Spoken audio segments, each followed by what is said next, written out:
कि आप लोगों को ज्ञात होगा कि आयोग गठित हो गया है अध्यक्ष को छोड़ करके ना। अध्यक्ष के लिए पुनः आवेदन मांगा गया है। तो मान लीजिए इस साल के अंत तक एग्जाम तो हो सकता है, संभावित है। हाँ, टीजीटी यूपी टीजीटी मतलब संभावित है कि इस साल तो होगा ही। 2-4-6 महीने में, 4 महीने मान के चलिए, कम से कम 4 महीने मांग चलिए। हाँ, 4 महीने मांग चलिए, तन्मयता के साथ लगे रहिए। चलिए, साहित्य और व्याकरण दोनों साथ पढ़ते रहिए। आप कॉम्बिनेशन बना रहेगा ना। पता चला व्याकरण पढ़ रहे हैं, साहित्य पढ़ नहीं रहे हैं आप, क्या होगा?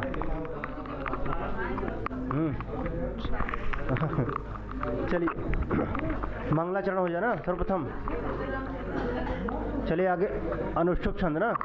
श्लोके षष्ठम गुरुगेयम सर्वत्र लघु पंचमम द्विचतुष्पादयो ह्रस्वं सप्तमं दीर्घमन्वयो दिक्कालादनवच्छिन्ना नन्तचिन्मार्तमूर्तये स्वानुभूतेकमानाय नमः शान्ताय तेजसे इदं कविभ्यः पूर्योभ्यो नमो वाकं प्रशास्महे विन्देम देवतां वाच अमृतामात्मनः कलाम्।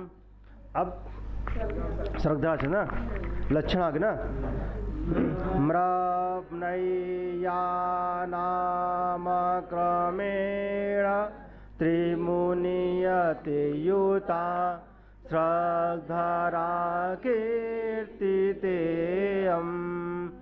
या सृष्टिः स्रष्टुराद्या वहति विधिहुतं या वीर्या च होत्री द्वे कालं विधत्तः श्रुतिविषयगुणा या स्थिता व्याप्य विश्वं या माहुः सर्वबीज प्रकृतिरिति यया प्राणिनः प्राणवन्तः प्रत्यक्षाभिप्रपन्नस्तनुभिरवतु वस्ताभिरष्टाभिरीशः।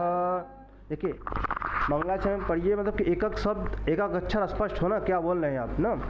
तब अगर कहीं इंटरव्यू देंगे तब आपको जो होगा ज़्यादा मतलब कि मिलेगा, जो नंबर ज़्यादा देने का चांस रहेगा कि जानेंगे कि योग्यता है ना, कि शुद्ध उच्चारण कर रहे हैं। वंश छंद, ठीक है। जातौ तु वंशस्थमुदीरितं जरौ जातौ तु वंशस्थमुदीरितं जरौ जातौ तु वंशस्थमुदीरितं जरौ जातौ तु वंशस्थमुदीरितं जरौ श्रिया कुरुणामधिपस्सपालनीं प्रजा सुवृत्तिं यमयुं तवेदितुं सवर्णिलिङ्गे विदितसमययौ युधिष्ठिरं द्वैद्वने वनेचर। चार्ट हो गया ना मंगलाचरण। अब जो है कल से जो है कादम्बरी का ना, कल से कादम्बरी का ना 4 हो गया। अब ऐसे बढ़ाइए 5, ठीक। चलते हैं किसमें, अब भूमिका में ना। अभिज्ञान शाकुंतलम का भूमिका।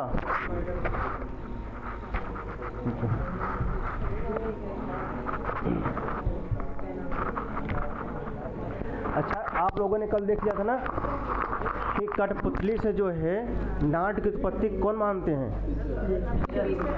कठपुतली से जो है नाट की उत्पत्ति कौन मानते हैं? पिसेल महोदय ना, सेल या पिसेल। मैंने बताया था कठपुतली था गुड़िया ना, गुड़िया में अगर मतलब सेल रहेगा तभी चलेगा, और सेल नहीं रहेगा तो कौन? पिसेल। कठपुतली मतलब पिसेल ना। अच्छा, मृत आत्माओं से जो है नाटक उत्पत्ति कौन मानते हैं? रिजवे, हाईवे रिजवे ना। छाया नाटक से जो है, छाया से जो है नाटक उत्पत्ति कौन मानते हैं? छाया से लीडर्स ना, लीडर्स। क्योंकि आपने पढ़ा उत्तम चैतम में है तृतीय अंक का क्या नाम है? छायांक है। तो वो कहते हैं कि जो लीडर्स कहते हैं कि छाया अंक से जो है नाटक उत्पत्ति हुई छाया से। ठीक, किससे? छाया से। अच्छा, तो स्वांग से जो है नाटक उत्पत्ति कौन मानते हैं? कहते कोनो जान स्टेन कोनो कैन, हाँ हिल बैंड कहते हैं। जो ब्रांड कंपनी के जो हिल बाटे, कौन? ब्रांड कंपनी के हिल और कोने में ले जाए के जो बाटे फिर स्टेन कोनो और हिल ब्रांड कैन जो स्वांग रचावा था जो बाटे कोने में ले जाए के हिल ब्रांड और स्टेन कोनो स्वांग से ना। फिर आपने कल देखा था कि जो है ऋग्वेद से ना, ऋग्वेद के संवादों से जो है नाटक की उत्पत्ति कौन मानते हैं? Max Muller. कौन है? 2-3 लोग हैं, मैक्स मूलर है ना। लेकिन आप मुख्यतः किसको जानेंगे? मैक्स मूलर को। ठीक, यहाँ से प्रश्न आते हैं आपके। अब चलते हैं आगे ना।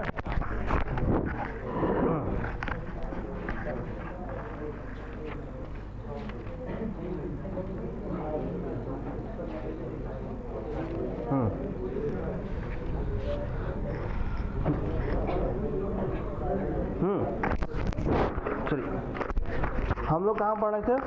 पृष्ठ संख्या कितना था? 5 ना। अब 5 के नीचे देखिए थोड़ा जो है, पृष्ठ संख्या 5 में नीचे देखिए जो है लिखा हुआ है भारतीय नाटककारों में, लिख रहा है भारतीय नाटककारों में सबसे प्राचीन रचनाएं महाकवि को किसका है? भास की। किनका है? भास की प्राप्त होती है। उसके पश्चात शूद्रक, उसके पश्चात कालिदास। किनका? फिर अश्वघोष और हर्ष। तो जानते हैं ना, भाषा शूद्रक कालिका। कौन ना? इतना भाषा शूद्र कालिका, इतना जानते रहे। भाषा शूद्र कालिका, पहले भास नाटककार हुए, उसके बाद शूद्रक, उसके बाद कालिदास। ठीक, कभी कभी पूछा जाता है कि जो है सब नाटककार कौन है? भास ना, उनके बाद कौन? शूद्रक, उनके पश्चात कालिदास। कालिदास नहीं, कालिदास। ज्ञापो छंदस बहुलम से जो है तो क्या हुआ? इकार को इकार हुआ ना, दीर्घ इकार को क्या हर्ष हो गया ना, तो क्या? कालिदास। ठीक, अगर पूछा जाए क्या, कभी कभी एग्जाम में क्या होता है, क्रम लगाने के लिए आ जाता है। क्या क्रम? कि पहले कौन है, उसके बाद कौन है। तो पहले कौन है? भास शूद्रक कालिका, इतना जानते रहिए। भास शूद्रक, भास है, उसके बाद कौन है? शूद्रक, फिर उसके बाद कालिदास। ठीक, फिर आगे चलते हैं। फिर आगे लिखते हैं, क्या लिखते हैं देखिए, पृष्ठ संख्या 6 पे आइए। कहते हैं आदि के नाटक हैं। फिर कहते हैं कि उनके मूल तत्वों को ठीक समझ लिया जाए। कहते हैं उनके मूल तत्वों को ठीक समझ लिया जाए। किनके मूल तत्वों को? भाई नाटक है ना जाए। अर्थात नाट्य शास्त्र के मूल तत्वों का विस्तृत वर्णन, जो नाट्य शास्त्र का जो है मूल तत्व, मूल तत्व ना, नाट्य शास्त्र कितने अध्याय हैं? 36। तो उनमें से जो मूल तत्व है ना, तो जो मूल तत्वों का जो है विस्तृत वर्णन किसने किया है? धनंजय। 10 रूपक में ना धनंजय ने क्या है? 10 रूपक किसमें विभाजित है? कितने है? कितने प्रकाश हैं? आवाज थोड़ा तेज। कितने प्रकाश हैं? हाँ, 4 प्रकाश हैं। ठीक, तो नाट्य शास्त्र के मूल तत्वों का विस्तृत वर्णन किसमें मिलता है? 10 रूपक में ना। किसने किया है? धनंजय। ठीक, और विश्वनाथ कृत क्या? साहित्य दर्पण। विश्वनाथ कृत क्या है? साहित्य दर्पण में कितने परिच्छेद हैं? ठीक, फिर कहते हैं कि विश्वनाथ के साहित्य दर्पण के परिच्छेद संख्या 6, छठवें परिच्छेद तो बड़ा भी है ना, तो परिच्छेद 6 में जो है नाट्यशास्त्र के मूल तत्व, मूल तत्व, तब मलाई कैसे करता, ठीक, क्योंकि नाट्यशास्त्र तो 36 अध्याय का है, अब उतना लिखने लगेंगे तो अध्याय बड़ा हो जाएगा। इसे जो मूल तत्व थे उनको जो वहाँ से निकाल करके साहित्य दर्पणकार विश्वनाथ जी ने 6वें परिच्छेद में उसका उल्लेख किया है, और 10 रूपककार ने अर्थात धनंजय ने किया है, उनके मूल तत्वों का वर्णन किया किसमें, 10 रूपक में, ठीक, जानते रहिए। फिर कहते हैं यहाँ पर विद्यार्थियों के लाभार्थ उसकी संक्षिप्त रूपरेखा प्रस्तुत की जाती है ना। फिर लिखे हैं विस्तृत विवेचन के लिए उक्त दोनों ग्रंथ को देखें, ठीक। फिर लिखा धनंजय के अनुसार नाटक में 3 तत्व है ना, देखिए प्रश्न आता है ना, धनंजय के अनुसार नाटक में कितने तत्व हैं न, वस्तु नेता रसस तेषाम, वस्तु नेशा रसस तेषाम, 3 तत्व है जिनके आधार पर उनका विभाजन होता है ना। जिसे उन्होंने अध्याय विभाजन किया ना, तो पहले अध्याय में क्या है, दूसरे अध्याय में क्या है, तीसरे प्रकाश में क्या है ना, तो उसी आधार पर करते हैं। वस्तु नेता रसस तेषाम, कहते हैं पहले वस्तु होगा फिर नेता, नेता मतलब नायक, नेता भी ना, नेता होगा, नेता मतलब नायक, वो नेता मत समझिए जो चुनाव में खड़े हुए हैं ना, हाँ वो नेता नहीं है, नेता मतलब नायक, नेतृत्व करे, हाँ नायक, ठीक। नीप राहुल ना, नायक में क्या है, नीप राहुल आयात संधि, नायक राहुल होता, चलिए, हाँ नेता में नेत्र से त्रिच होता है, नेता में अगर कहेंगे त्रिच होगा, लेकिन नायक में कहेंगे जो है नीप राहुल ना, फिर हो जाता है आयात संधि हो जाता है, ठीक। धनंजय के अनुसार नाटक में 3 तत्व होते हैं, ठीक, जिनके आधार पर उनका विभाजन होता है। कहते हैं वस्तु नेता और रस। एग्जाम में आपसे पूछा जाता है कि जो है कितने भेदक तत्व हैं, 10 रूपक के अनुसार जो है कितने भेदक तत्व हैं, कौन कौन, वस्तु नेता रसस तेषाम भेद का है ना, ये प्रश्न आया है कई बार। इसमें वस्तु अध के वस्तु नेता रसस तेषाम, वस्तु पहले वस्तु माने कथा वस्तु, नेता माने नायक, रस माने रस का विभाजन ना। फिर लेकिन एक क्रम से लिखना चाहिए था, लेकिन पहले उन्होंने वस्तु का विवेचन किया, 10 रूपक में वस्तु कथा वस्तु के विषय में बताया ना, दूसरे में अध्याय दूसरे प्रकाश में नायक का बताया, इनको बताना चाहिए तीसरे प्रकाश में जो है रस को बताना चाहिए था, लेकिन इन्होंने तीसरे प्रकाश में रस को नहीं बताया, चौथे प्रकाश में बताया। तीसरे में क्या किया उन्होंने, जो नाटक के जो लक्षण होते हैं, रूपक जो लक्षण होते हैं ना, जो रूपक के लक्षण होते हैं, तो उन्होंने उनका विभाजन किया ना। एक न्याय है सूची कटाह न्याय, सूची कटाह न्याय, क्या हुआ कोई बुला रहा क्या, देखो एक न्याय है क्या, सूची कटाह न्याय, कटा माने कढ़ाई, सूची माने सुई ना, अच्छा सुई को बनाने में टाइम लगता है, कढ़ाई को बनाने में, किसको बनाने में टाइम लगता है, सुई को बनाने में टाइम लगता नहीं, कढ़ाई को ना। इस न्याय से उन्होंने क्या किया, सूची कटाह न्याय से, चलो हाँ आइए,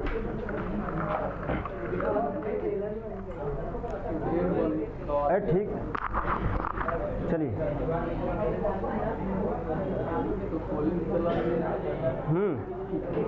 टाइम से आप लोग आ जाइए करें, ठीक है, टाइम से, ठीक, चलिए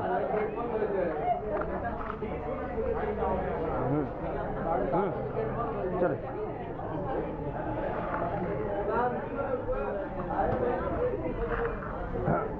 चलिए आइए, चल देखते हैं ना। तो कौन सा सूची कटाह न्याय ना, क्या है सूची कटाह न्याय जो है, उससे क्या करते हैं, रस का विवेचन क्या करते हैं, बाद में करते हैं कि रस जो है बड़ा है, रस क्या है? जो नाट रूपक हैं क्या छोटे हैं। इस न्याय से क्या करते हैं? पहले वस्तु फिर नेता फिर 10 रूपक का लक्षण देते हैं, फिर क्या करते हैं बाद में रस का। ठीक, अगर आपसे पूछा जाए जो है 10 रूपक कार्य के अनुसार कितने भेदक तत्व हैं? कौन कौन से? वस्तु, नेता। ठीक, फिर इसमें वस्तु का वर्णन विशेष महत्व रखता है ना। कहते हैं इसमें वस्तु का वर्णन विशेष महत्व रखता है। वस्तु माने कथा वस्तु, वस्तु को कथा वस्तु न प्लॉट, इतिवृत्त आदि नामों से पुकारा जाता है। अंग्रेजी में कहेंगे प्लॉट और इतिवृत्ति ना। वस्तु, वस्तु माने कथा वस्तु। ठीक, फिर कहते हैं वस्तु के 2 भेद होते हैं। कितने? वस्तु के। ठीक, फिर उन्होंने कहा पहले वस्तु नेता रसस्तेषां। किसने कहा? 10 रूपक कार। कौन? धनंजय। तो वस्तु को विषय में बताते कि वस्तु को 2 भागों में विभाजित किया गया ना। वस्तु द्विधा। ठीक, वस्तु या कथा वस्तु को 2 भागों में विभक्त किया गया। पहला क्या है? आधिकारिक, दूसरा है क्या? प्रासंगिक। आधिकारिक क्या होता है? जो मूल होता है ना। प्रासंगिक माने जो प्रसंग वसा है, जो बीच में लिया या क्यों, जैसे कहानी चल रहा कोनो ना, बीच में क्यों और आई और लिया बाटे ना, प्रसंग में उनका नाम आई हुआ, चर्चा हो बाटे क्यों और के, तो प्रसंग वश उनका थोड़ा नाम आई हुआ, वो कहा है प्रासंगिक। आधिकारिक माने मूल ना, अधिकार। ठीक, फिर बताते हैं आधिकारिक क्या है और प्रासंगिक क्या? क्या? आधिकारिक और प्रासंगिक। ठीक, आधिकारिक क्या है? वह कथा वस्तु है जो मुख्य कथा होती है ना। जो क्या होती है? मैं पूछूंगा भी अभी आपसे ना कि मेरे क्लास में होता है कि मैं जो पढ़ाता हूँ पूछिए, जो मैं पढ़ाऊँगा मैं पूछूंगा, अगर समझ में नहीं तो पूछिए। ठीक, मैं किसी को मैं खड़ा कर सकता हूँ। ठीक, आधिकारिक क्या है? वह कथा वस्तु होता है जो मुख्य कथा होती है ना। क्या होती है? अधिकार का अर्थ है फल का स्वामित्व, अर्थात जो फल की जो प्राप्ति होती है जिसको। ठीक, फल का स्वामी, स्वामित्व माने स्वामी।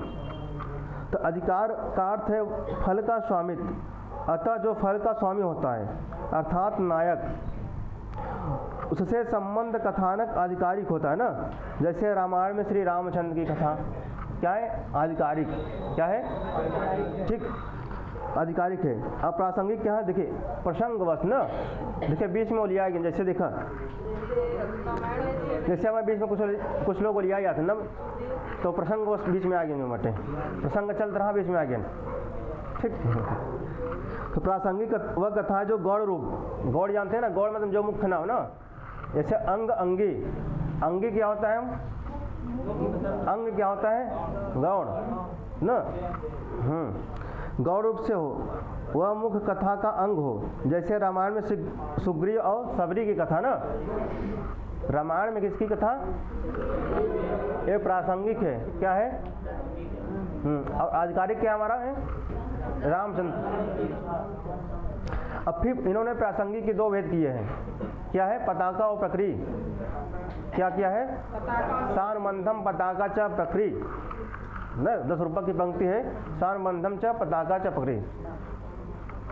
तो पताका और प्रक्री जो है किसके भेद है हमारे हैं? प्रासंगिक है ना। पताका माने जो दूर तक चले, पताका लहरा रहे झंडा जो दूर तक ना। और प्रक्री माने बकरी ना।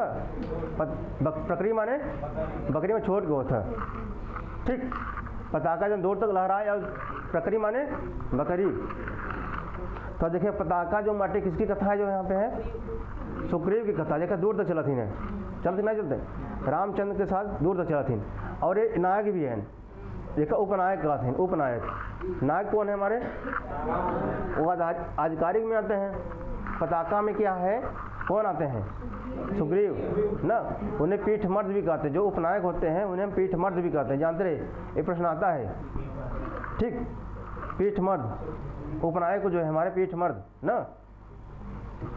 तो क्या है कि देखिए पताका में इनकी कथा दूर तक चलती है। और प्रक्रिया में देखिए, प्रक्रिया माने बकरी, बकरी छोटी होता ना। सबरी कथा देखिए ना, सबरी कथा आती है नहीं छोट बीच में प्रसंग बस प्रसंग वश आती है तो प्रासंगिक है और क्या है, प्रकरी है। ठीक, फिर वही लिखा, इन्होंने आगे वही लिखा है पताका और प्रकरी ना। ठीक, आगे चलते हैं। इन्होंने फिर बताया जैसे रामायण में सुग्रीव की कथा ना, प्रकरी में इन्होंने बता दिया। आगे चलते हैं। लिखा है नीचे आगे, संपूर्ण कथा वस्तु को 3 भागों में विभाजित किया गया। जो देखिए अब क्या बता रहे, संपूर्ण कथा वस्तु कितने भागों में, 3 भागों में विभाजित किया। प्रख्यात, उत्पाद और मिश्र ना, प्रख्यात, उत्पाद और मिश्र। तो वही कहते हैं प्रख्यात क्या है, जो इतिहास आदि पर अवलंबित होता है ना। प्रख्यात क्या है, जो कथा वस्तु माने, कथा वस्तु, वस्तु माने तो कहते हैं 3 भागों में। कितने भागों में, तो कौन कौन, प्रख्यात, उत्पाद और मिश्र ना। फिर कहते हैं प्रख्यात क्या है, उत्पाद क्या है, मिश्र क्या है। प्रख्यात क्या है, उत्पाद क्या है, मिश्र क्या है। तो प्रख्यात के अंतर्गत कौन कौन आते हैं ना, और उत्पाद के अंतर्गत कौन कौन आते हैं, मिश्र के अंतर्गत कौन आते हैं। 10 रूपक में इसका विस्तृत विवेचन है वहाँ पर। ठीक, तो प्रख्यात जो इतिहास पर आधारित अवलंबित है, जैसे शाकुंतल की कथा महाभारत और पद्म पुराण पर अवलंबित है। एग्जाम में आपसे पूछ लेगा जो है, जैसे कि जो है ये किस प्रकार का कथा वस्तु है। जो अभिज्ञान शाकुंतलम किस प्रकार का है, हाँ अच्छा, प्रख्यात है, उत्पाद एक मिश्र है।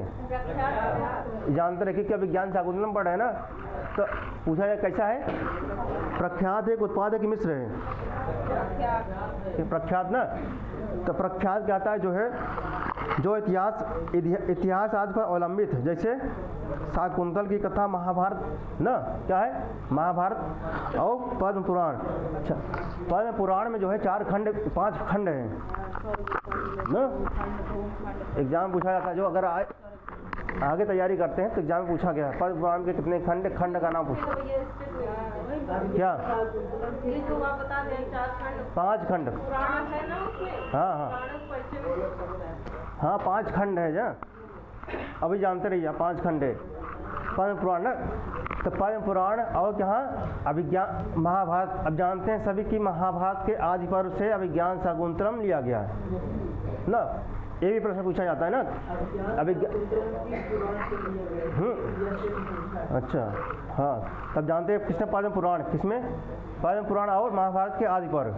अगर पुराण पूछे तो क्या बताएंगे आप, पद्म पुराण। ठीक, इसको अंडरलाइन कर लीजिए। सभी पुस्तक लेके आए हैं ना सभी, उसको अंडरलाइन करते चाहिए अब। ठीक, तो पद्म पुराण पर अवलंबित है। ठीक, उसे कहते हैं प्रख्यात ना।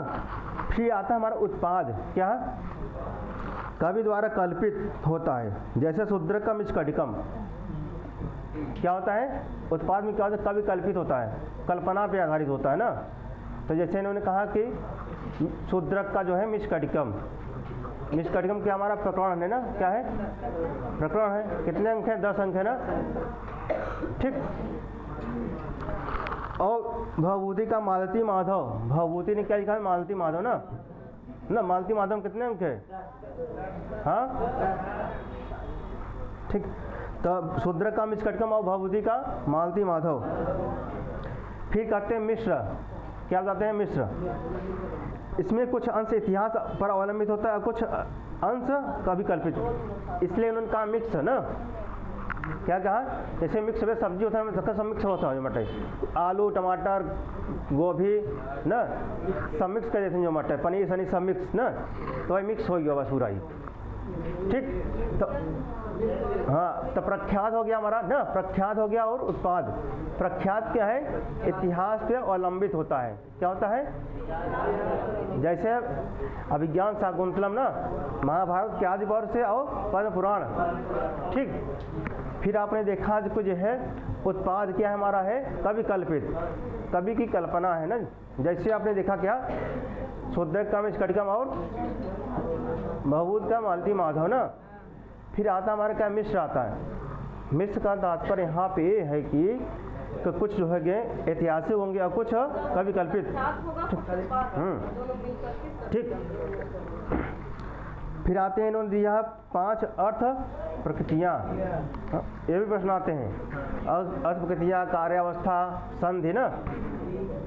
ये वाला संधि अलग है, व्याकरण का संधि अलग है ना। ठीक, कभी कभी ऐसा प्रश्न पूछ लेता था, जैसे परंपरा में हमारे मित्र हैं दे रहे थे, तो उन्होंने पूछा संधिया, उनके में संधिया नहीं था जो है, मतलब संध ये था, उस संध जो है वो वाला था, संध व्याकरण वाला। हाँ, एग्जाम में गलत समझ, जब सिलेबस निकालूँ को समझ में नहीं आ रहा था। ये समझिए कि यहाँ जो संधि है साहित्य वाला है ना, ठीक।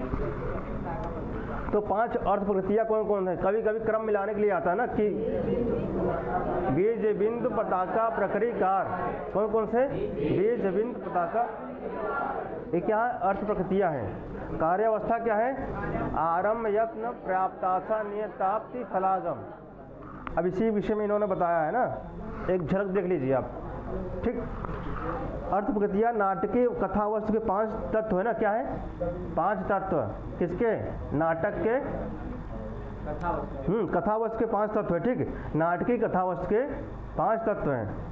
धनंजय और विश्वनाथ ने अर्थ प्रकृति का अर्थ किया है कि प्रयोजन सिद्धि हेतवः, प्रयोजन सिद्धि हेतवः, हेतु हेतवः ना, ठीक। तो प्रयोजन सिद्धि हेतवः, जो प्रयोजन की सिद्धि में कारण हो, जो प्रयोजन की सिद्धि में, ठीक। अर्थ प्रकृतियाँ 5 है, वही बता दें। बीज बिंदु पताका प्रक्रियकार, कौन कौन? बीज बिंदु पताका। अब इसमें भी बीज है, बिंदु है, पताका है, प्रक्रियकार है ना, किसमें? जो नाटक पढ़ने के, अब विज्ञान संकुल में कौन, अच्छा कौन सा अंक बीज है, कौन सा बिंदु है ना, कौन सा प्रक्रिया, कौन सा ना बिंदु है, बीज है, बिंदु है, पताका है, प्रक्रिया है ना। बीज बिंदु प्रक्रियकार ना, कौन कौन से है ना, पहला अंक क्या है, दूसरा अंक क्या है, तीसरा अंक क्या है। जब इसके विषय में थोड़ा थोड़ा जानेंगे विस्तार से, तभी आप बता पाएंगे ना। सबका क्ल्यू है कौन सा अंक क्या है ना। तो आगे आप जानते रहिए कि अर्थ प्रकृतियाँ कौन कौन से हैं।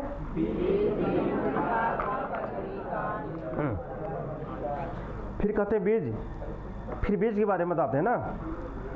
वह तत्व है जो वृक्ष के बीज की तरह प्रारंभ में, संक्षेप में, प्रारंभ में क्या होता है? जब खेत में देखा तो बहुत है ना भाई ना, तो कहाँ प्रारंभ में क्या होता है? संक्षेप में निर्दिष्ट हो और आगे उसका ही अनेक प्रकार से विस्तार हो ना। जब अब देखिए बीज अगर बोते हैं आगे, तो आगे छोटा छोटा होता है ना प्रारंभ में, फिर बोते हैं बाद में, तो उसका विस्तार हो जाता है, बड़ा होता है ना। तो वही कर रहे हैं। वैसे कथावस्तु में भी हमको समझना चाहिए, क्या जानना चाहिए? कथावस्तु में हमको बीज को समझना चाहिए, ठीक। अच्छा, यह नायक के मुख्य फल का प्रमुख कारण होता है ना, मुख्य फल का प्रमुख, ठीक। बिंदु क्या हमारा? अवान्तर कथा से मूल कथा, जैसे अवान्तर कथा से मूल कथा के टूट जाने पर, कोई कथा चल रहा है, प्रसंग चल रहा है, और बीच में क्या कथा टूट जाए, कुछ और बात करे लगे दूसर। जैसे सीधा चलते हम, रोड आगे बढ़ी कथा होगा, और लेकिन हम क्या जाएगा, वो सीधे रोड जाएगा, फिर हम दूसरे रास्ते पकड़ फिर जाए हम ना। तो वही कहते, वही क्या बिंदु है ना। अवान्तर कथा से मूल कथा के टूट जाने पर उसे जोड़ता है, ठीक, और आगे बढ़ाता है, उसे बिंदु कहते हैं। बिंदु क्या करता है? जैसे कोई कथावस्तु टूट गया है, उसको जोड़ते हैं, ठीक। पताका क्या है? वह प्रासंगिक कथा है जो मुख्य कथा के साथ दूर तक चलती है ना। जैसे मतलब पताका दूर तक लहरा था पताका, तो मुख्य कथा के साथ जो है चलता है ना। जैसे मैंने कहा था पताका किसका उदाहरण है? सुग्रीव दूर तक चलते हैं ना। आधिकारिक जो है रामचंद्र के मुख्य नायक है आधिकारिक के, तो उनके साथ क्या दूर तक चलते हैं ना। तो वही कहते हैं जो पताका होता है जो मुख्य नायक के साथ दूर तक चले, ठीक। और प्रकरी क्या है? वह प्रासंगिक कथा है जो मुख्य कथा के साथ थोड़ी दूर, जैसे आपने देखा ना सबरी कथा, ठीक। फिर कहते हैं कार्य क्या है? कार्य का अर्थ है फल। हम कोई भी कार्य करते हैं, जैसे यहाँ पे हम आए हैं, किस कार्य से आए हैं?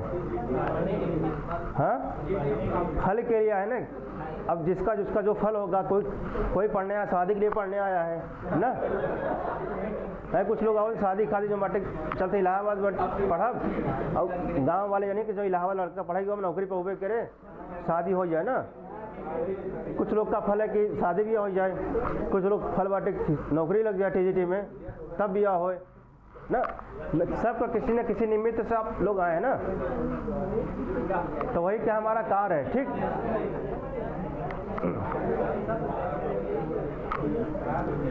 अब जो जिस उद्देश्य से आया है सब जानते हैं। ठीक, आइए तो वही कहते कार्य का फल है जिस फल की प्राप्ति के लिए यत्न, जिस कार्य के लिए जो है, जिस फल के हम लिए क्या है यत्न किया जाए ना, वह जो साध्य होता है वह कार्य है। जैसे रामायण में रावण का वध ना, आपने देखा रामायण में रावण का वध क्या फल था ना, कार्य था। इसी कार्य से जो पूरा और इस महाभारत में देखिए, आप महाभारत में क्या देखेंगे आप, महाभारत में तो वध हुआ है लास्ट में, वो भी अपना राज्य की प्राप्ति मिला कि नहीं तो मिला। मेन उद्देश्य क्या, युद्ध का मेन उद्देश्य क्या था जो है ना, यह फल था। यह फल धर्म अर्थ काम में से कोई भी हो सकता है। देखिए यह जो कर्म होता है, ठीक, यह जो फल होता है ना, धर्म अर्थ काम में से ना कोई भी हो सकता है ना। अच्छा, पुरुषार्थ कितने हैं? 4 पुरुषार्थ हैं। तो इन्होंने धर्म अर्थ काम को ही गिनाया, मोक्ष को क्यों नहीं गिनाया? हाँ, इतना भी जानते रहे कि जो है पुरुषार्थ कितने होते हैं? 4। कौन कौन होते हैं?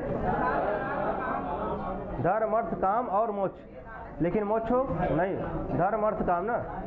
कौटिल्य शास्त्र में पढ़ेंगे ना, कौटिल्य शास्त्र में भी क्या किया इन्होंने? धर्म अर्थ काम को गिनाया है ना, और अर्थ को उन्होंने प्रधान बताया है। किसको? अर्थ को। हाँ, वहाँ बताते हैं कौटिल्य शास्त्र में जो है अर्थ पे ही है क्या है, धर्म और काम डिपेंड है ना, इसलिए अर्थ प्रधान कौटिल्य शास्त्र के अनुसार। ठीक, हाँ, टका ही धर्म टका ही कर्म, जेन टका ते टकटकायते, जिसके पास धन नहीं हो टकटकाएगा जो तो इसलिए जो है अर्थ क्या है? प्रधान, कौटिल्य शास्त्र के अनुसार। चलिए आगे। तो यहाँ पे क्या कहते हैं जो है, ठीक, यह फल धर्म अर्थ काम में से कोई भी हो सकता है ना, इसको ही मुख्य प्रयोजन या लक्ष्य आदि कहते हैं। इनको ही क्या है? मुख्य प्रयोजन। ठीक, अब 5 अवस्थाएं बताएंगे ना। अवस्थाएं कितनी होती हैं? अच्छा, कि ये नहीं 3-4 उठा कि बालकपन, युवावस्था, प्रौढ़ावस्था, वृद्धावस्था, 5 है। उधर शैशवावस्था, बाल्यावस्था ना।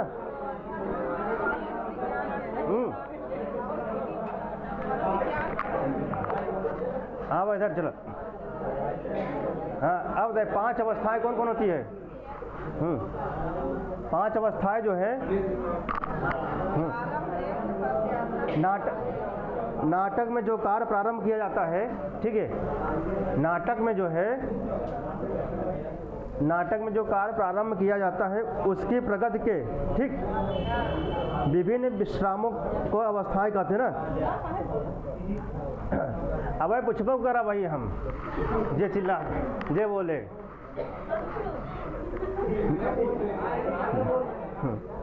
हाँ बताओ पीछे से, चला, हाँ बताओ पीछे से, तो ही क्या था, बताओ तो ही से पीछे से, तुम्हारे पीछे बढ़िया। हाँ, समझिया कैसे होता है? कौन कौन? अच्छा, निर्भण को आप किस नाम से जानते हैं?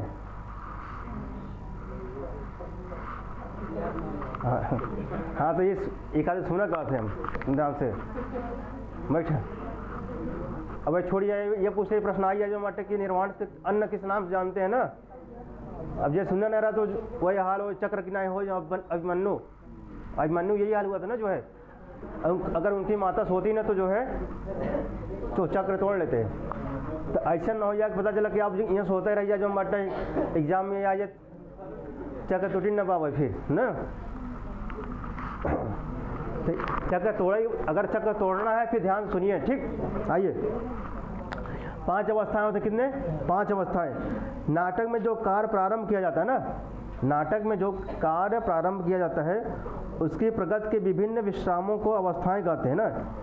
ये अवस्थाएं उनकी गतिविधि को सूचित करती है। ये 5 अवस्थाएं कौन कौन से हैं? आरंभ, यत्न, प्राप्त्याशा, नियताप्त, फलागम। अब आरंभ क्या, अच्छा कोई कार्य करते हैं तो उसका पहले क्या करते हैं? आरंभ करते हैं ना। तो उसके लिए हम क्या यत्न या प्रयत्न करते हैं? जैसे आप लोग, ठीक है, मेन उद्देश्य क्या है? टीजीटी सिलेक्शन लेना है ना। अब सोचे होंगे इसका लिए, आरंभ किए होंगे, तो उसके लिए फिर आपने यत्न कर रहे हैं, आप यत्न या प्रयत्न कर रहे हैं, प्रयास कर रहे हैं ना। जब प्रयास आप लोग कर रहे हैं, प्राप्त्याशा मतलब कुछ संदेह मिले कि हमको, मतलब कि ऊहा पोक संदेह रही कि हो भी सकता, नहीं हो भी सकता ना, हो भी सकता है, नहीं भी हो सकता है ना। फिर नियताप्ति। अब नियताप्ति क्या होगा कि आप थोड़ा संदेह हो जाए कि हाँ मेरी इतनी तैयारी हो चुकी है, अब मेरी इतनी कॉन्फिडेंस और बढ़ जाए कि मेरी इतनी तैयारी हो चुकी है, अब मेरा हो जाएगा, ऐसा लगता है। जब तैयारी चरम अवस्था में होता है तब क्या होता है कि हाँ अब मेरा हो जाएगा। लेकिन जब क्या होता, तैयारी अधूरा में होता है तो क्या होता है? प्राप्त्याशा। हो भी सकता है, नहीं भी हो सकता है, कि क्या होगा क्या नहीं होगा ना। लेकिन जब आप देखें नियताप्ति, अब ज्योमेट्रिक की, अब हमारे ज्योमेट्रिक लगता है कि अब एग्ज़ाम देंगे मेरा हो जाएगा, ऐसा लगता है, कॉन्फिडेंस आ जाता है। फिर लास्ट में जब एग्ज़ाम देते हैं आप, क्या हो जाता है? फलागम। जैसे आप मेहनत किए रहते हैं उसका फल आपको मिलता है ना। देखिए इसको आप जीवन से जोड़िए, आप इसको क्या करेंगे? जीवन जोड़िए। आरंभ क्या करते हैं? आरंभ करेंगे किस उद्देश्य? कोई ना कोई उद्देश्य होगा आपका। क्या उद्देश्य? कुछ भी जिसका जो उद्देश्य है उसके लिए आप कोई कार्य आरंभ, कोई भी उद्देश्य हो ना, उसके लिए आप क्या करते हैं? आरंभ करते हैं ना। आरंभ किए, आरंभ करने के बाद आप क्या करेंगे? यत्न या प्रयास करेंगे, प्रयास करते हैं ना आने के लिए। जिस क्षेत्र में आप मेहनत करेंगे वो क्षेत्र आपको मिलेगा। जिस भी क्षेत्र में करेंगे वो आपको हासिल होगा ना। बारंबार संकट आएगा, ठीक, संकट भी आएगा फिर सही होगा, संकट आएगा सही होगा, वो चीज़ मिलेगा, ठीक। तो आप जिस उद्देश्य से करेंगे वो मिलेगा। जो कोई टीजीटी तैयारी कर रहा तो क्या होगा? आपको टीजीटी में सिलेक्शन मिलेगा ना, फल की प्राप्ति होगा। तो वही करें, आरंभ करेंगे आप, तो आपने सोचा, चिंतन विचार किया, फिर आप यत्न इस समय कर रहे हैं आप ना। किसके लिए कर रहे हैं? फल की प्राप्ति के लिए ना। तो आरंभ, यत्न, प्राप्त्याशा। अब प्राप्त्याशा मतलब कि ऊहापोह स्थिति। कैसे? ऊहापोह, हो भी सकता है, नहीं। फिर नियताप्ति मतलब कॉन्फिडेंस आ गया तुम्हारे अंदर, अब मेरा जो हो जाएगा, मेरा इतना तैयारी हो चुका है। जब आप एग्ज़ाम देते हैं तो आपका हो जाता है, ठीक। तो वही क्या है? फल आगम, फल की प्राप्ति। यही क्या है? हमारा कार्यावस्था। क्या है हमारे? कार्यावस्था। 5 अर्थ प्रकृतियाँ हो गए और 5, ठीक। तो वही बताते हैं कि जो है, अब ये लिखे, वहीं लिखे आरंभ क्या कहते हैं? मुख्य फल की सिद्धि के लिए। अब इसमें देखिए आप प्रैक्टिकली आप जानेंगे, मतलब कि वैसे ना। अब इसमें पुस्तकी भाषा देखिए क्या लिखा है।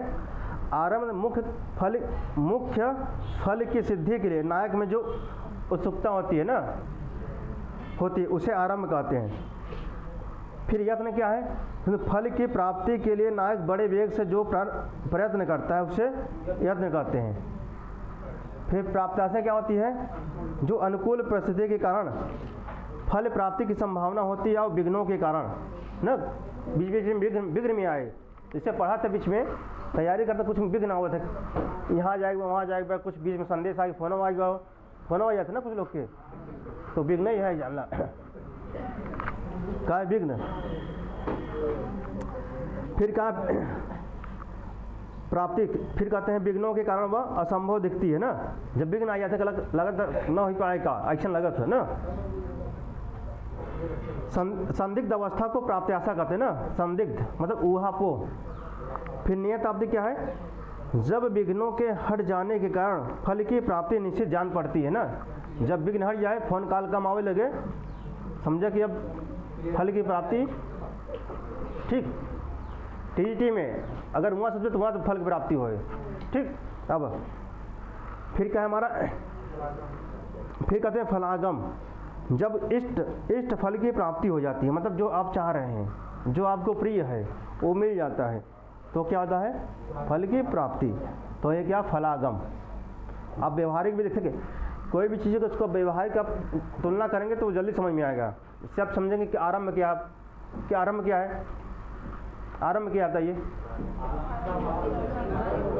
उस मन में कुछ उत्सुकता होगी कुछ करने के लिए ना, क्या आरंभ, विचार ना। आरंभ यत्न क्या आता है? ये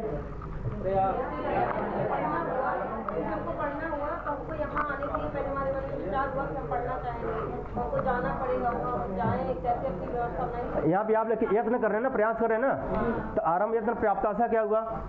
इस पढ़ रहे हैं आप क्या ये पहला दूसरा जैसे पहले दिन कोई आया जो है यहाँ पे, पहले दिन कोई आया कहते हैं यार समझी में नहीं आता क्या करिए ना, एक हफ्ता तक कुछ समझ में नहीं आई, ठीक। हाँ चलिए अब क्या है, 5 संधियाँ क्या हमारा इस साहित्य में, किसमें साहित्य में 5 संधि है ना। तो इसमें कहते हैं पांचों अर्थ प्रकृतियों को 5 अवस्थाओं से संबंध करती है, उन्हें संधियाँ कहते हैं। एक अंशः अर्थ प्रकृतियाँ से अवस्था का संबंध करती है। संधियाँ 5 है ना, मुख, प्रतिमुख, गर्भ, अवमर्श या विमर्श, उपसंहृति या निर्वहन। उपसंहृति या निर्वहन, मुख, प्रतिमुख, गर्भ, अवमर्श या विमर्श ना, फिर उपसंहृति या निर्वहन ना। ये क्या हमारे 5 संधियाँ है ना। अब कहते मुख क्या है, मुख क्या है, प्रतिमुख क्या है, गर्भ क्या है, अवमर्श क्या है, और ठीक, मुख, प्रतिमुख, गर्भ, अवमर्श और विमर्श या निर्वाण या उपसंहृति। अब इसके विषय में बताएंगे, ठीक। अच्छा ये कैसे बनता है आगे इसके विषय में जान ले तो मैं बताता हूँ फिर, ठीक है। देखिए मुख क्या है, बीज मुख बताते, मुख ना, मुखम समुत्पत्ति नानार्थ रस संभव। और लक्षण इससे कितने भेद होते हैं, अंगानी द्वादश तस्य बीजारंभ समन्वयात्। जब आप पढ़ेंगे ना वहाँ पे, हाँ उसका लक्षण मिलेगा आपको जो, ठीक। आरंभ तो मुख क्या है, कहते हैं मुख बताते हैं, मुख बीज और आरंभ को मिलाकर ना, जैसे आपने क्या पढ़ा, अर्थ प्रकृतियाँ पढ़ा, कार्यावस्था पढ़ा ना आपने, तो कहते हैं इधर क्या अर्थ प्रकृतियाँ, इधर क्या है कार्यावस्था, प्लस बराबर क्या होगा हमारा मुख, क्या होगा देखिए ऐसे होगा।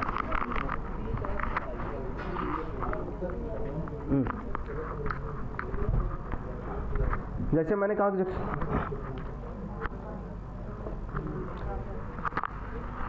इधर हमारा क्या हो गया कार्यावस्था, क्या हो गया हमारा ना, अर्थ प्रकृतियाँ और कार्यावस्था। मैंने कहा अर्थ प्रकृति, क्या अर्थ, ठीक,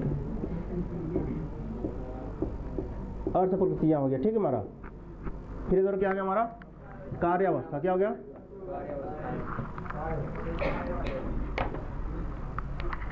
क्या हो गया हमारा कार्य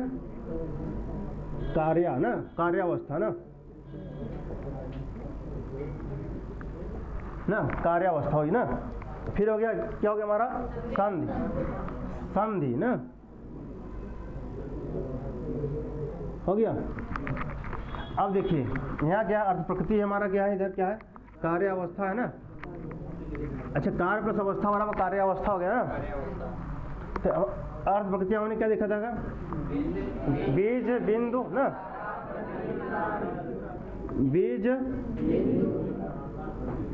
बिंदु ना, बीज बिंदु पताका प्रकरी कार्य ना, और कार्य यहाँ देखा मैंने ना, बीज बिंदु पताका प्रकरी कार्य। इधर मैंने कार्यावस्था में देखा क्या आरंभ, क्या आरंभ यत्न, देखिए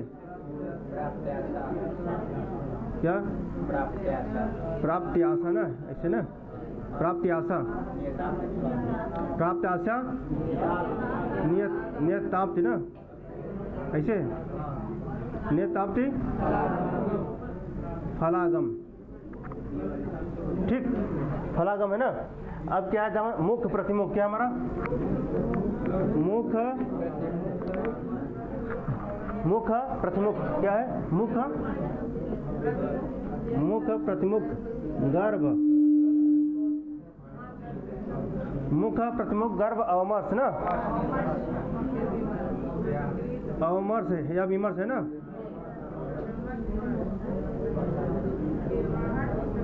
फिर या उपसंहृत या निर्वहन ना,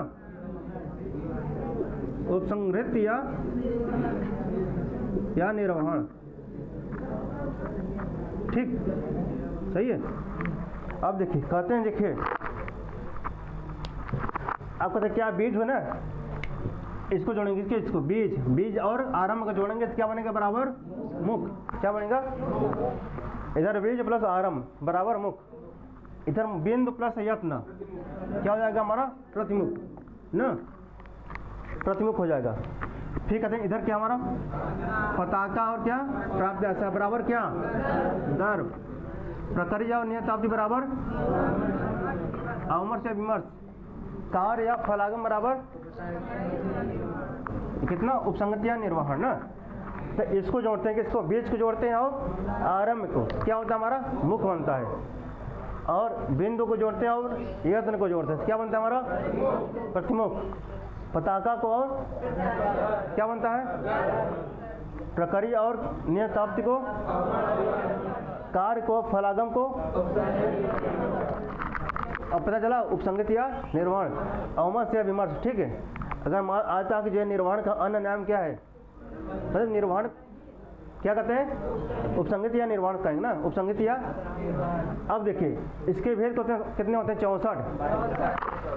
संध्यंग पूछा जाता है, संध्यंग कितने होते हैं, 64 ना, 12 13 12 13 14, कितने, 12 13 12 13 और 14 बराबर 64, जोड़ लीजिए ना, 64 आएगा, कितने, 64, कितने, 12 13 12 13 14 ना।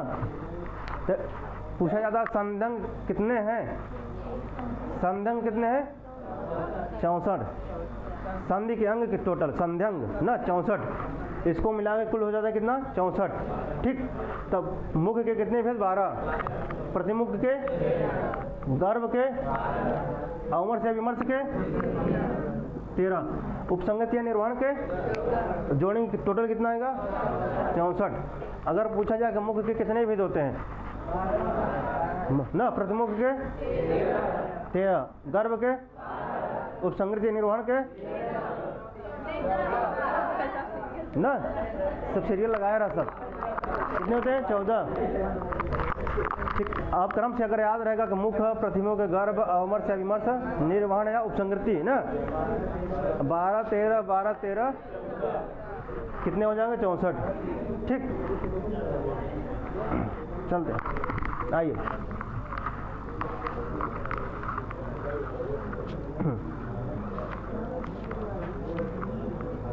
हाँ फिर वही इन्होंने बताया जो है, देखिए आगे फिर बताया कि जो है मुख क्या है, प्रतिमुख क्या है, गर्भ क्या है ना, तो वही बताते हैं। देखिए बीज और आरंभ को मिलाकर, देखिए बीज और आरंभ को मिलाकर लिखा ना, मुख संधि होती है ना।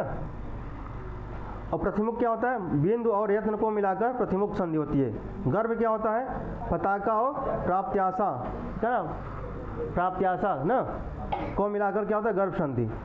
जहाँ फिर कहते हैं जहाँ पताका ना हो वहाँ प्राप्त्याशा पर अवलंबित रहती है, कुछ नहीं।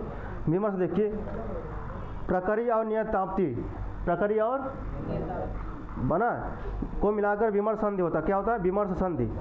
इसको ही विमर्श और अवमर्श ना, विमर्श और अवमर्श लिखा ना भी कहते हैं। जहाँ प्रक्रिया ना हो, जहाँ पर ना हो वहाँ नियताप्त पर ही निर्भर रहना पड़ता है, कुछ नहीं। आइए आगे, उपसंहृति क्या उपसंहृति ना क्या है, उपसंहृति लिखा, कार और फलागम मिला है, कार और फलागम मिला है को मिलाकर उपसंहृति संधि कहते हैं ना। इसको ही निर्वहन संधि भी कहते हैं, इसको उपसंहृति या निर्वहन। संधियों को कथा का स्थूल भाग कहा जा सकता है। जो संधि है कथा का स्थूल भाग। स्थूल माने जो दिखाए, स्थूल माने जो दिखाए साफ साफ ना। स्थूल माने जो आपको दिख रहा है सामने स्थूल है, सूक्ष्म में जो दिखाई नहीं देता ना।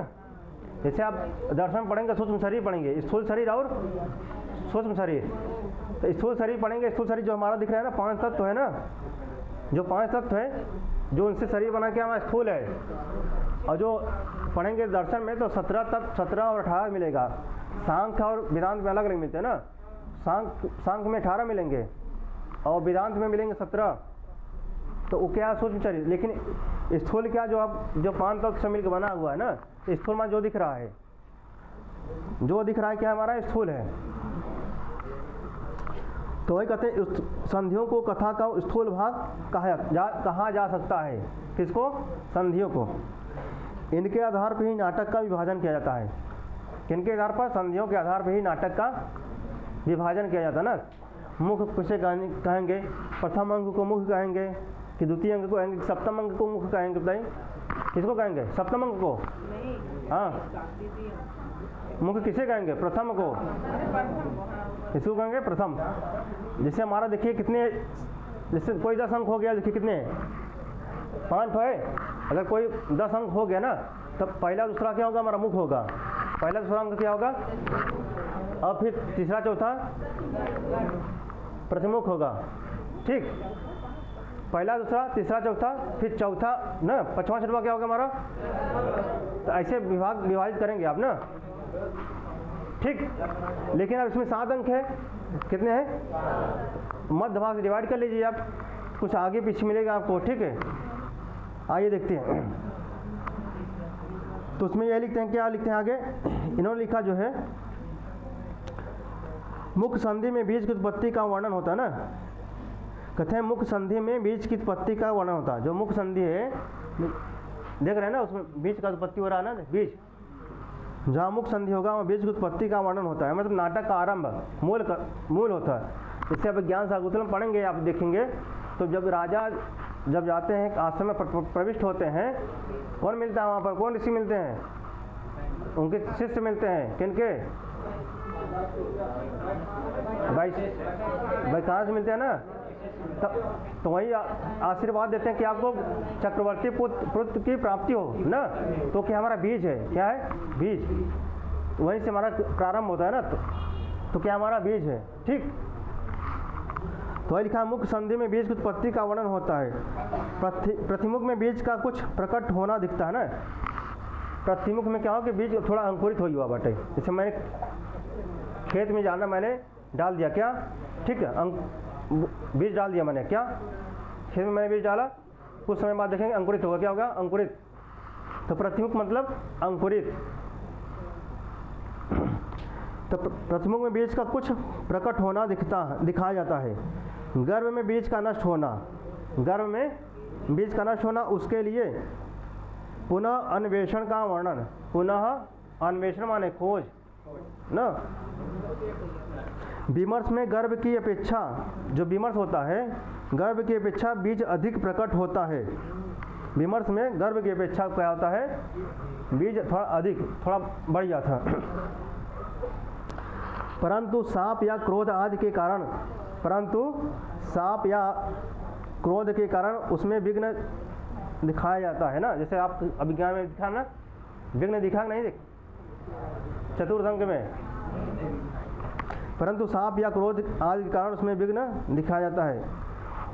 उपसंगति में बिखरे हुए अर्थों को एकत्र किया जाता है और मुख्य फल का वर्णन। जैसे आपको मुख्य फल लास्ट में मिलता है ना 7वें अंक में, सब पति पत्नी बेटा सब मिल जाते हैं, बिछड़े यार सब मिल जाते हैं ना।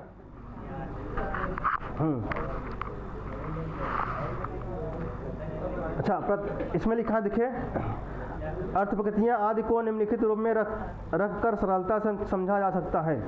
प्रथम से प्रथम का, द्वितीय से द्वितीय का, इस प्रकार इनका संबंध है। वही अब इन्होंने यही जो भूमिका में लिखा है, बीज प्लस आरंभ बराबर मुख, ये लिखा है ना सीरियल से यही। ठीक, फिर आगे लिखते हैं कथावस्तु के 2 विभाग। कितने? कथावस्तु के रंगमंच पर प्रदर्शित करने के दृष्टि से कथावस्तु के 2 भागों में डिवाइड किया गया है। डिवाइड यथा विभाजित, बीच बीच में अंग्रेजी चले, अब बीच बीच में आंग्ल भाषा ना, डिवाइड। ठीक, अब क्या है, कौन कौन सी है भाई? सूच्य और दृश्य श्रव्य। अच्छा, सूच्य क्या होता है, दृश्य श्रव्य क्या होता है, अब इसको बताएंगे ना। सूच्य क्या होता है? दृश्य और श्रव्य। दृश्य माने देखना और श्रव्य माने सुनना। कथन कहते हैं रंगमंच पर कथित कथावस्तु के दो विभाग हैं, कौन कौन से? रंगमंच पर प्रदर्शित करने के दृश्य से। किस पे? रंगमंच पर। इसके पहले आपने कथावस्तु को पढ़ा था पीछे, कितने भाग थे हमारे, कौन कौन से? आधिकारिक और प्रासंगिक। हाँ, प्रख्यात उत्पाद में से था, पढ़े थे आप? क्या था, देखिए पीछे कथावस्तु पढ़े थे आप। लेकिन यहाँ कहते नाटमंच के रंगमंच के अनुसार क्या कर रहे हैं? रंगमंच के अनुसार क्या? कथावस्तु को दो भाग, सूच्य और दृश्य श्रव्य ना, इसको ध्यान दीजिएगा। फिर बताते हैं कथावस्तु दो भाग, सूच्य और दृश्य श्रव्य। सूच्य क्या है? सूच्य क्या, देखिए यहाँ से प्रश्न आते हैं, आगे बनते हैं, यहाँ से प्रश्न बनते हैं आपके। सूच्य में कुछ वस्तुएं नीरस होती है ना, या रंगमंच पर उनका प्रदर्शन उचित नहीं है, ऐसी वस्तुओं को केवल सूचना दी जाती है। जैसे महाराज बधाई हो, आपको लड़का पैदा, पुत्र उत्पन्न हुआ है, कहते हैं ना, देखे होगा नाटक वोटक के मूवी में, देखे होगा ना। हाँ, नेपथ कहते बधाई हो। नेपथ माने पर्दा, पर्दे के पीछे ना, तो कहते हैं कि महाराज बधाई हो, पुत्र रत्न की प्राप्ति हुई है।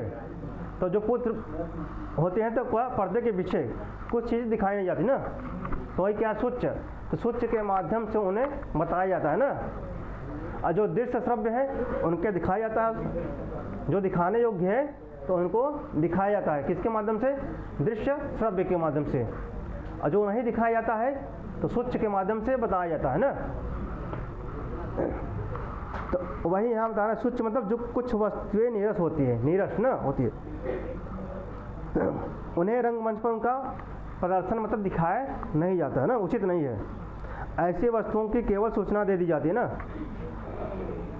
दृश्य श्रव्य, फिर कहते हैं दृश्य श्रव्य, जो वस्तुएं वस्तुतः दर्शनीय और श्रवणी, दर्शनीय माने देखने योग्य, श्रवणी माने सुनने योग्य, उनका प्रदर्शन किया जाता है, उनका रंगमंच पे दिखाया जाता है। जो मटे रंगमंच पे देखा था ना, तो गाना चलता रहता, फिर जो मटे फिल्म में देखे होगा। फिर कहते हैं सूच्य वस्तु ना, फिर कहते हैं सूच्य वस्तुओं को जिन उपायों से सूचित किया जाता है उन्हें अर्थोक्षेपक। ये प्रश्न आता है, अर्थोक्षेपक कति था, ये प्रश्न आता है। तो ये सूच्य वस्तुओं के माध्यम से अर्थोक्षेपक, कोई भी एग्जाम हो गया, ये आता है एग्जाम में ना, जिसे आप प्रवक्ता पढ़ते हैं ना, तो उसमें लगा हुआ है अर्थोक्षेपक ना, अवस्थाएं ना, देखिए नीचे लगा हुआ है, कुछ नाटकी तत्व। अब इमारत भी जो देंगे उसमें भी आता है सब ना, कि सिलेबस सेम टू सेम है वही। तो जो इमारत भले जाए टीजीटी दे जाए पीजीटी, इमारत का सिलेबस एक है, ठीक। तो ये जानते रहे, जो अर्थोक्षेपक कथि था, आपके टीजीटी में भी आ सकता है, ठीक। तो विस्कंभक, चोलिका, अंकाश, अंकावतार, प्रवेशक ना। फिर बताते हैं वही, देखिए सूच्य वस्तुओं को जो उन्हें अर्थोक्षेपक कहते हैं। अर्थ वस्तु, अर्थ माने वस्तु, फिर उपक्षेपक माने सूचक अर्थात वस्तु का सूचक, अर्थ माने वस्तु। अच्छा, लिखा है अर्थोक्षेपक, क्या लिखा है? तो अर्थोक्षेपक माने, अर्थ माने क्या होता है? वस्तु ना। और फिर कहते हैं उपक्षेपक माने क्या होता है? सूचक अर्थात वस्तु का सूचक। वस्तु माने ये वस्तु माने कि गिलास, लोटा, कपड़ा, ये वस्तु माने नहीं कि वस्तु माने कपड़ा, ठीक। तो वस्तु मतलब क्या? कथा वस्तु ना। सूचक माने सूचना, अर्थात जो कथा वस्तु को सूचना दिया जाता है ना, तो उन्हें क्या करते हैं? अर्थोक्षेपक, ठीक। क्या करते हैं? अर्थोक्षेपक। अब देखिए वो कितने हैं? 5। कितने हैं? 5। तो वही बताते हैं विस्कंभक चोलिका, विस्कंभक चोलिका, विस्कंभक प्रवेशक चोलिका अंकास अंकावतार प्रवेशक। ऐसे विस्कंभक चोलिका अंकास अंकावतार प्रवेशक, ये 10 रूपक में ये पंक्ति है यहाँ पर। क्या है? विस्कंभक चोलिका अंकास अंकावतार प्रवेशक। ठीक, तब विस्कंभक कितने हैं? कितने हैं विस्कंभक? अर्थोक्षेपक कितने हैं? कितने हैं? मैम देख रहे कौन सुन रहा है ध्यान से, कौन नहीं। बोलना चाहिए बीच में ना। जब मैंने कहा विस्कंभक कितने होते हैं तो कुछ बोलना चाहिए आपको।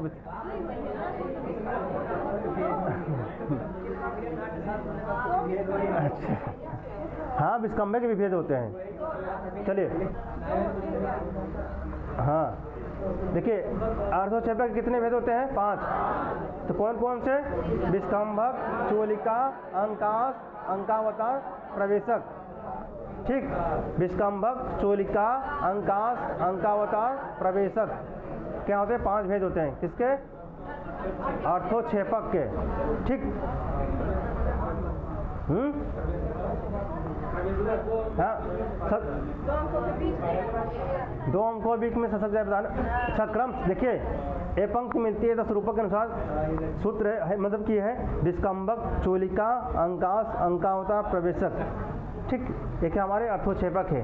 अब विस्कंभक क्या होता है? चोलिका क्या होता है? अंकास क्या होता है? अंकावतार क्या होता है? प्रवेशक क्या होता है? हाँ हाँ, इसके विषय में संक्षेप में इन्होंने बताया। क्या संक्षेप में?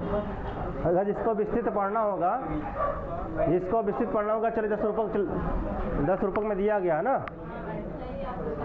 ठीक, अच्छा चलिए, हाँ तो देखिए यहाँ पे, अब देखिए विस्कंभक क्या क्या है? विस्कंभक ये प्रश्न आया था इमारत में, आपकी टीजीटी में आया था, विस्कंभक के विषय में आया था ना। आइए, विस्कंभक क्या होता है? भूत और भावी घटनाओं की सूचना। किसकी? भूत और भावी, माने भावी नहीं, भूत क्या? भावी घटना। यही मैं समझे कि भूत और भावी माने भविष्य की, भूत माने जो बीत गया है ना। हाँ, ये मैं समझे कि भूत की मिस प्रिंट हो गया, वह लिख हुआ बटिया भी हो चाहे, ये मैं समझिए ना। भूत माने जो बीत गया है, और भावी माने, हाँ ये मैं समझे भूत की घटना भावी देती है ना। चलिए, भूत और भावी ना, भूत और भावी। भूत माने जो बीत गया ना, भावी माने जो आने वाला है ना। उनकी घटनाओं की सूचना कौन देता है भाई? मध्यम श्रेणी के पात्रों के द्वारा दी जाती है। मध्यम, एक उच्च होते हैं, उच्च कोटि होते हैं, तो उनकी बोली क्या होती है ना? संस्कृत बोलते हैं। क्या बोलते हैं? संस्कृत में पूरा कौन कौन पात्र होते हैं संस्कृत में होते हैं ना। कौन कौन पात्र संस्कृत में बोलते हैं, कौन कौन जो है पैसाची में बोलते हैं, कौन ना प्रकृति में बोलते हैं। तो उच्च कोटि वाले से राजा वाजा हो गए, सब क्या है? संस्कृत में बोलते हैं सब उच्च। तो अब कहते हैं विस्कंभक क्या है? विस्कंभक भूत और भावी घटनाओं के ना, भूत और भावी घटनाओं की सूचना मध्यम श्रेणी के पात्रों द्वारा, किसके द्वारा? के पात्रों द्वारा दी जाती है। इनकी भाषा क्या होती है? संस्कृत होती है। क्या होती है? हाँ, तो विस्कंभक भी होते हैं ना, एक होता है मुक्त, संकीर्ण होता है, एक मुक्त होता है, संकीर्ण होता है ना। तो विस्कंभक के 2 भाग होते हैं। फिर कहते हैं प्रवेशक क्या होता है? जब मध्यम श्रेणी क्या है, तो क्या बोले? संस्कृत। क्या बोले? संस्कृत। फिर कहते हैं प्रवेशक बताते हैं भूत और भावी घटनाओं। देखिए, भूत और भावी घटना को ये भी देता है कौन? प्रवेशक भी देता है। अब और कौन देता है? विस्कंभक भी देता है। ठीक, अंतर क्या है दोनों में? देखिए, वो अंक के प्रारंभ में आता है कौन? विस्कंभक क्या होता है? अंक के प्रारंभ। अंक के प्रारंभ में कहने का तात्पर्य क्या है? नहीं कि पहला अंक में। अच्छा, एक मिनट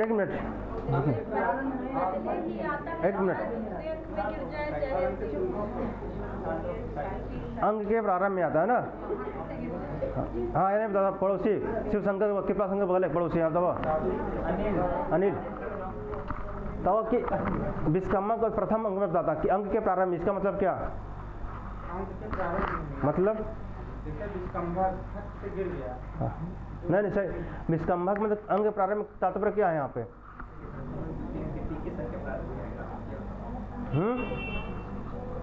अंग के प्रारंभ का तात्पर्य क्या हुआ? इधर से हाँ, इधर तो हाँ बतिया तो खड़ा करो, चलो बस। हाँ तो आएंगे, हाँ बढ़िया बढ़िया। प्रभाकर चला शुरू में ना, वो कौन है शुरू में? अंग के पहले अंग में ना, हाँ सही बात। अरे हाँ हाँ हाँ अंग प्रारंभ में ना, बहुत खड़ा रहा मैं तू ना। अरे ठीक ना, कृपा शंकर तो भाई, कृपा शंकर इसमें इनके ऊपर माता जी का आशीर्वाद बाटे इसमें। हाँ चलो पीछे बताओ बिट्टी, पीछे सबसे। हाँ हाँ इधर नहीं सब तो पीछे दवा। विस्कम्भक मतलब अंग के प्रारंभ में आता है, मतलब जैसे किसी भी अंक के, जैसे दूसरा अंक का जब में आ जाए पहले अंक में। अच्छा सही है, बढ़िया बढ़िया। देखिए विस्कम्भक अंक के प्रारंभ का तात्पर्य है कि सब पहला अंक में जो शुरू है नाटक वो पहला। कितने अंक इसमें? 7 अंक है। तो पहला अंक में, दूसरा अंक में, तीसरा अंक में, चौथा अंक में, पांचवा अंक, तो किसी भी अंक में अंक के प्रारंभ में के में कि नहीं कि अंक के प्रारंभ मतलब कि 7 अंक में पहला अंक में आया, दूसरा अंक में उबे ना करे विस्कम्भक ना। इसका मतलब ये नहीं है। अंक के प्रारंभ के तात्पर्य यहाँ पे है कि जो है कि कोई भी अंक हो, पहला अंक हो, दूसरा अंक हो, तीसरा अंक हो, कोई भी अंक हो ना, उसके अंक के प्रारंभ में आएगा, बीच मध्य में नहीं आएगा ना। इसका तात्पर्य है ना। और क्या बताएगा? भूत और भावी, जो बीत चुका है उनके विषय में बताएगा, और जो आने वाले हैं घटना उनके विषय में बताएगा ना। ठीक, और मध्यम पात्रों के द्वारा। फिर अब आते हैं क्या? प्रवेशक बताते ना। प्रवेशक भी क्या होता है कि भूत और भावी घटना, ये भी बताता है। तो अंतर क्या है? कहते प्रवेशक जो है 2 अंकों के बीच में क्या होता है? 2 अंकों के बीच में सशक जाए, अंकों के बीच में प्रवेशक। सक माने सशक ना, अंकों के मध्य में ना क्या होता है? अंकों के मध्य में मतलब अंक के प्रारंभ में ना वो आए तो विषय में आए, कहाँ है? मध्य में आ गए ना। वो भी क्या करेगा? भूत और भावी घटनाओं का बताएगा ना। तो वही लिखा गया है ना यहाँ पे, देखिए भूत और भावी घटनाओं की सूचना निम्न श्रेणी के पात्रों द्वारा दी जाती है। किसके द्वारा? मध्यम ना, निम्न श्रेणी ना। इनकी भाषा क्या होती है? प्राकृत होती है। क्या होती है? जैसे भाट होते हैं, देखा था ना ये दरबार में लगा थे, तो निम्न श्रेणी होती है ना, तो उनके द्वारा उनकी भाषा क्या होगी? प्राकृत ना। क्या होगी हमारी इनकी भाषा?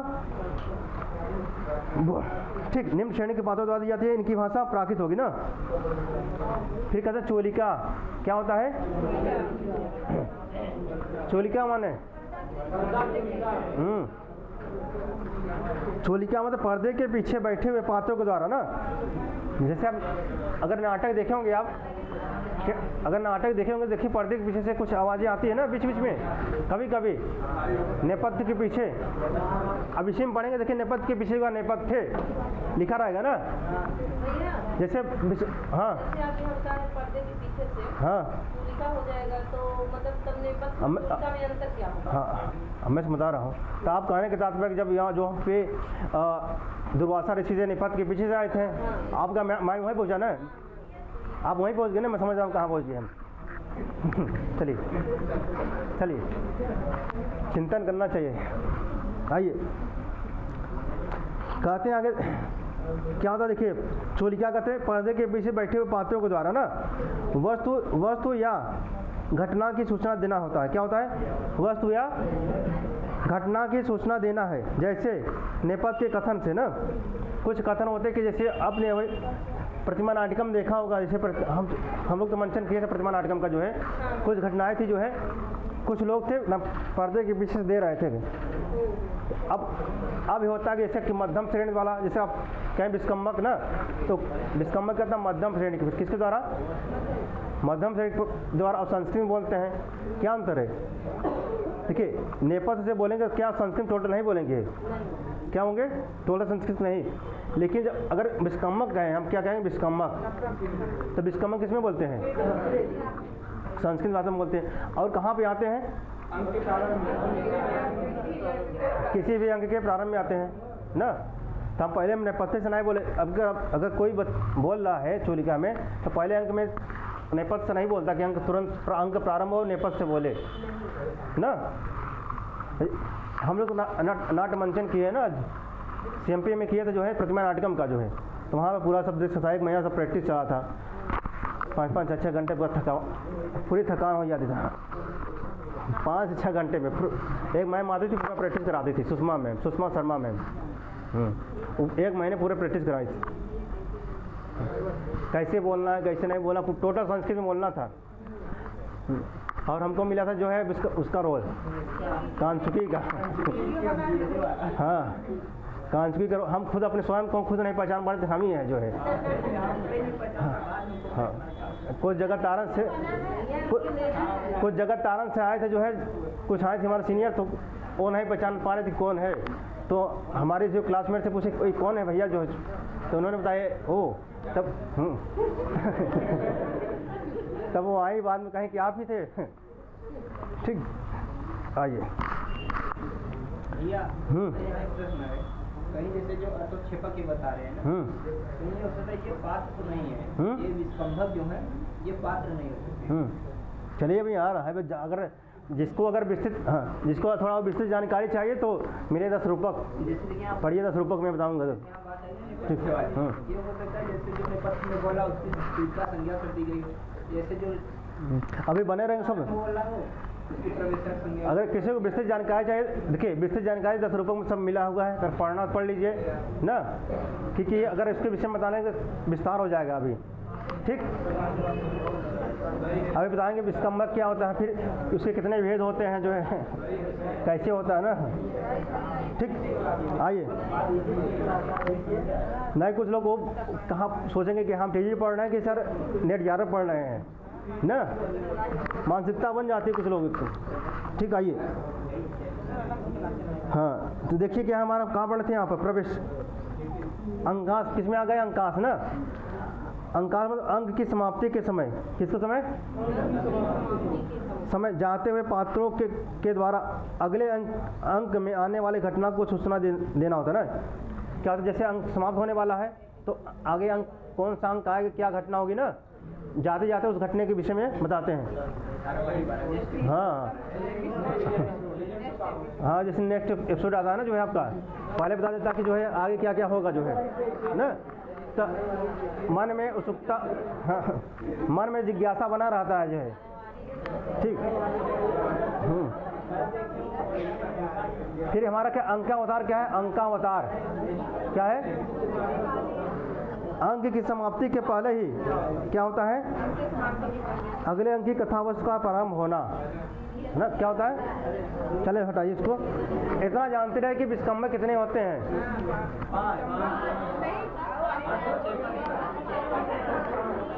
अगर विस्कम्भक को पूछा जाए दो होते हैं, बात नहीं है। एक मुख्य होता है, एक संकीर्ण होता है ना। विस्कम्भक भी 2 होते हैं, बात नहीं है। अर्थोक्षेपक कितने होते हैं, कौन कौन से?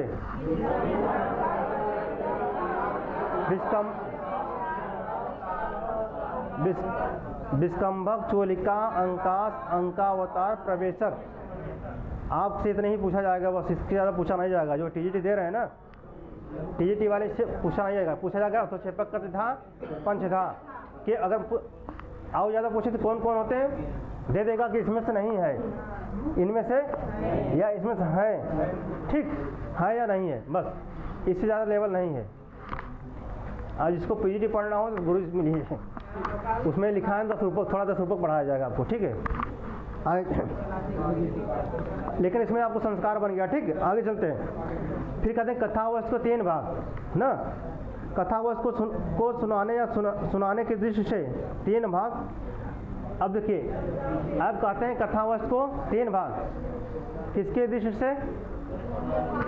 कथा सुनाने या न सुनाने की दृष्टि से, 3 भाग ना। अब ये भी प्रश्न आता है, सर्वश्राव्य न अश्राव्य और नियश्राव्य, सर्वश्राव्य, अश्राव्य और नियश्राव्य ना। अब सर्वश्राव्य किसे कहते हैं, अश्राव्य किसे कहते हैं, सर्वश्राव्य प्रकाश, सर्वश्राव्य प्रकाशम, सर्वश्राव्यम, हाँ सर्वश्राव्यम या प्रकाशम। सर्वश्राव्य को हम क्या कहते हैं, जो बात सबको सुनाने योग्य है इसको ही हम प्रकाश कहते हैं। जैसे हम कोई बात बाटे हम सबको सुना दिया हम ना, कोई सूचना बाटे हम सबके सुना दिया, उनका है सर्वश्राव्य। यह प्रकाश माने लाइट, अगर हम प्रकाश लाइट मारते देखिए सब कुछ दिखता नहीं दिखता है, लाइट मारते हैं देखिए, सब श्राव्यम प्रकाशम, श्राव माने सुनना, सर्व माने सभी के, किसके, अश्राव्य, सर्वश्राव्य, अश्राव्य और नियश्राव्य ना। तो सर्वश्राव्यम प्रकाशम, सर्व माने सभी, श्राव्य माने सुनना होता ना, जो सभी लोग सुन ले, श्राव माने जो सभी लोग सुन ले, उसे क्या कहते हैं, सर्वश्राव्य या प्रकाश। अगर हम किसी को हम प्रकाश में ला दें तो हमको दिख जाएगा ना, अंधेरे में होगा तो नहीं दिखेगा हमको, लेकिन क्या होगा अगर प्रकाश में होगा दिखेगा कि नहीं दिखेगा, सर्वश्राव्यम प्रकाशम। ठीक, तो जो बात सबको सुनाने योग्य है उस इसको ही क्या कहते हैं, प्रकाश कहते हैं ना। अश्राव्य, अश्राव्यम स्वगतम मतम ना, अश्राव्यम उसमें सब कुछ नहीं दिया है, स्वगतम मतम, तो अश्राव्यम स्वगतम मतम, अर्थात अश्राव्य क्या होता है, स्वगत, स्व माने अपने में, आगत न माने अश्राव्य, अश्राव्य स्वगतम मतम, जो बात सुनाने के योग्य न हो उसको मन ही मन कही जाए। जो शब्द बात सुनाई योग्य न, मन में देखा कुछ पिक्चर देखा तो मन में सोच लेती हूँ, उनका मन में सुना था, पिक्चर में देखा तो ना अब इसके साथ हमको ऐसा करना चाहिए, या नाटक में देखा तो वह सुना तो उनके मन में चलता है ना, हम इनके साथ हमको ऐसा, इसको इनके साथ ऐसा करना चाहिए, नहीं करना चाहिए, मन में चलता है, लेकिन वही सुनता है, तो अगला आदमी नहीं सुनता है ना। तो अगला आदमी पूछता कि क्या हुआ, कहीं कुछ नहीं कुछ नहीं कुछ नहीं, जबकि वो मन में ही सोच लेता है, सोचता नहीं सोचता है। मूवी देखेंगे, नाटक देखेंगे, उसमें आपको मिलेगा ना, तो अश्राव्यम स्वगतम मतम, अश्राव्यम, अश्राव्यम मतलब न श्राव्यम, न श्राव्यम मतलब दूसरे के हम न सुनाएं ना, स्वगत स्वयं, स्वयं में, स्वयं को जो सुने क्या होता है हमारा, अश्राव्यम स्वगतम मतम, मन ही मन, हाँ आत्मगत करके। फिर आता है नियश्राव, क्या आता है, फिर कहते हैं नियश्राव, जो बात कुछ लोगों को ही सुनानी होती है। नियश्राव कहा जैसे हम कुछ लोग सुनावा भी बाटे, जैसे गांव में चुगली होता है, दिखत है, हे बहनी, ऐसे कहते ना, कहते नहीं कहते, हे बहनी, हे बुआ, जो भी संबोधन होता न, ऐसे क्या कहते, हे बहनी सुना थोड़ा नचके, या फिर कहते, या फिर अब मित्र में होते कान लगा के सुनते, देखा अगला आदमी सुन ना पा भाई, अगला आदमी यहाँ पे बाटे, हाँ तो ओट की याद में ऐसे कुछ त्रिपताका बनाओ थे ऐसे ना, त्रिपताका बनाते हैं, ऐसे बनाते हैं त्रिपताका, हे भाई सुना ऐसा ऐसा घटना हो गया हमको साथ ना, ऐसे कुछ रहा था ना कुछ, चलो और समझ सब समझदार है, चलो। तो वो कहा है हमारा नियश्राव, क्या है, नियश्राव 2 प्रकार के होते ना, जनांतिक और अपवारित। क्या होता है, जनांतिक और अपवारित। तो जनांतिक आता है, जैसे मैंने बताया जनांतिक हाथ की ओट में क्या होता, जैसे आप देखेंगे तब शकुंतला जो है, चतुर्थ अंग में देखेंगे ना शकुंतला को, जब चकवा और चकवी जो वहाँ पर रहती है, घटना याद है कुछ ना, तो किससे कहती है जो है, अनसुईया की प्रियमदा से, हाँ हाथ की ओर में कहती है ना, कुछ बताती है, हाथ की ओर में बताती है ना, तो वही बताती है कि नियश्राव कितने होते हैं, 2 प्रकार के, कौन कौन, जनांतिक और अपवारित, माने मुँह फेर के, अपवारित माने और जानते हैं नियश्राव कितने भेद, 2, जनांतिक और ये आया था एग्जाम में, आया था जो है अपवारित या जनांतिक आया था किसी हाथ की ओट में ना, जनांतिक बंदे हाथ की ओट में, अर्थात त्रिपताका, ये प्रश्न आया था। हाँ ऐसे नहीं, ऐसे होता त्रिपताका, ऐसे होता है। हाँ ऐसे कुछ होता है। हाँ ऐसे होता है, ऐसे होता है। 10 रूपक पढ़ेंगे ना, 10 रूपक पढ़ेंगे। हाँ ऐसे होता है, हम लोग 10 रूपक पढ़े हैं ना, ठीक। अब नाश देखेंगे तो ऐसे बना है, ठीक है। तो क्या होता है जनांतिक, क्या होता है, प्रश्न नहीं आया था त्रिपताका कारण किम, जनांतिक अपवारित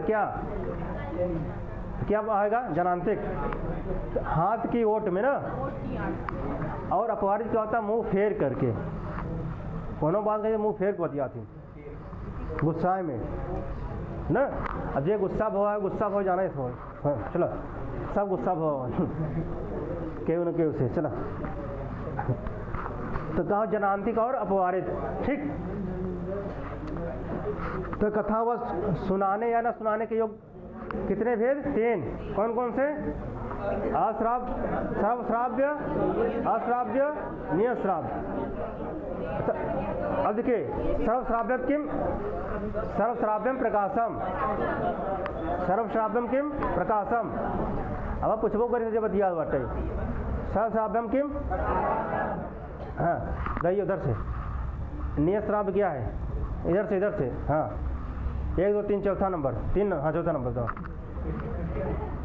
हम देखा भले इधर से, लेकिन ध्यान उधर रहता है। चौथा नंबर सही है। नियश्राव्य कितने भेद, हाँ अब बढ़िया। अब बताओ कौन कौन से। हाँ अपवारित क्या होता है, हाँ जनांतिक क्या होता है, तू कहाँ से पूछा थे हम, चलो हाँ हाथ की ओट में, चलो ठीक है। ये मत सोचा कि भले अगर हम इधर देखा समझ लो इधर देखा था, हम इधर देखा था। हाँ ठीक। आइए एग्जाम में आता है, एग्जाम में ठीक है। आपने देखिए अर्थक्षेपक आता है ना, पहले आता है अर्थप्रकृतियाँ आते हैं, कार्य अवस्था आती है, संधि आती है। 3 पॉइंट हो गए इधर। अर्थक्षेपक आते हैं आपसे, 4 पॉइंट हो गया। फिर आपको क्या आता है, ये भी आता है कथावश के सुनने या न सुनाने की भेद से 3 भेद। कौन कौन से, श्रव्य, अश्राव्य, नियश्राव्य। फिर नियश्राव्य कितने भेद, कौन कौन से, हाँ इतना जानते रहिए आप। जो प्रवक्ता वाले हैं उनके लिए प्लस पॉइंट है, यहाँ से आता भी है। और जो इमारत देंगे, क्लब देंगे, उनके लिए प्लस पॉइंट है। टी टीम तो डायरेक्ट आएगा जो है आपका अर्थक्षेपक कितने होते हैं, या पूछे अर्थ प्रकृतियाँ कितने होते हैं, आपको भूमिका में दिया है ना आपके। तब अब आपके लगा विज्ञान शाकुंतलम चतुर्थ अंक, इसका मतलब है कि भूमिका भाग से नहीं पूछा जाएगा। हाँ हाँ शांत रहा, सब मिले भाई, आवाज प्रसंग भाई चलता भाई, धैर्य रखे रहा, सब मिले भाई का प्रवेशक आवाज भी स्तंभ का क्या मिले, ठीक। आवाज घटना भाई, आवाज भैया के भूमिका चलता, सब मिले, ठीक। तो आपने देखा कि जो है संधि के कितने भेद होते हैं,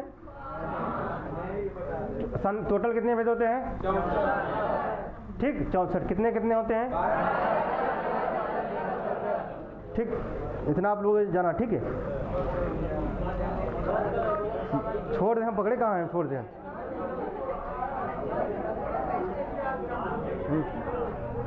हाँ देखिए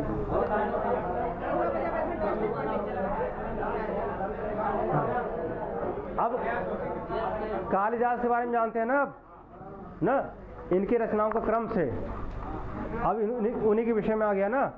क्या है हमारा कालिदास ना, कालिदास का जीवन वृत्ति तथा उनकी कृतियाँ, क्या है उनका जीवन परिचय और कृतियाँ। अब देखिए यहाँ मोस्ट कुछ बातें दिया गया है ना।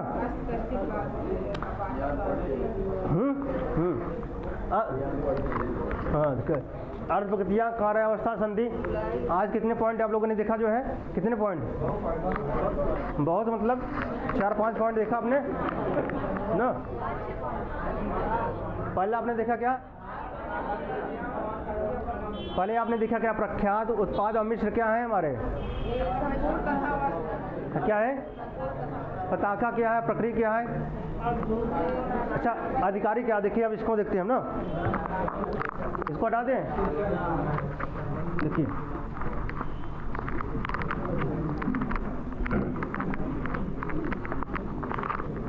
कभी कभी रचनाओं से पूछते हैं इनका जो है, कभी कालिदास का विरचित जो है, इनका पहली रचना कौन सा है, पूछा गया एग्जाम ना। प्रथम रचना कौन सा है ना, या क्रम से लगाइए, इनकी रचनाओं का क्रम से लगाइए ना। देखिए पहले आपने देखा क्या? अधिकारी का हो, क्या देखा? इसके पहले आपने क्या देखा? प्रख्यात, उत्पाद और मिश्र। प्रख्यात, उत्पाद और मिश्र। प्रख्यात क्या है? उत्पाद क्या? मिश्र क्या है? नाटक के, तो ना। देखिए प्रख्यात हमने देखा क्या? प्रख्यात, उत्पाद और मिश्र। क्या? मिश्र ना। ये देखा प्रख्यात में क्या है कि ऐतिहासिक हो, क्या हमारा? ऐतिहासिक हो। उत्पाद में क्या हमारा है? कभी कल्पित हो, कभी। मिश्र में क्या हो? दोनों मिक्स हो, मतलब ऐतिहासिक भी हो, क्या हो? कभी कल्पित हो। आपने देखा, अगर आपसे एग्जाम में पूछा जाता कि अभिज्ञान शाकुंतलम क्या प्रख्यात है, उत्पाद है कि मिश्र है?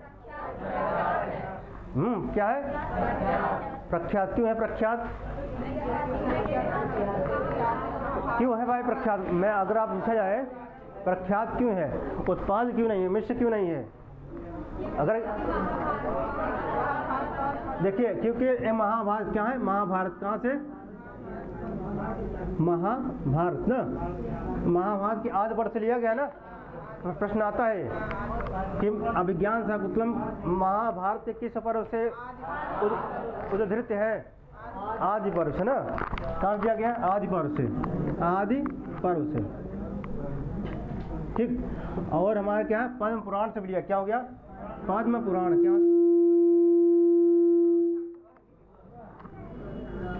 पद्म पुराण ना।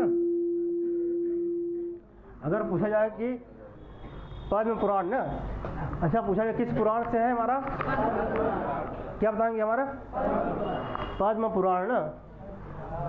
आदि महाभारत के आदि पर्व से और पद्म पुराण से ना। तो क्या हमारा? ऐतिहासिक हुआ। क्या हमारा? इतिहास लिया गया। क्या? अभिज्ञान शाकुंतलम। इस कारण क्या होगा? अभिज्ञान शाकुंतलम मेरा क्या होगा? प्रख्यात होगा। किस कारण? क्योंकि जो है ऐतिहासिक से महाभारत और पद्म पुराण से। ठीक। आपने देखा जैसे अभिज्ञान शाकुंतलम। उत्पाद में आपने क्या देखा? कवि कल्पित, जैसे मृच्छकटिकम और मालती माधव। मृच्छकटिकम और मालती माधव किनका है ना? किनका है? भवभूत मामू। क्या है? भवभूति मामू। क्या है?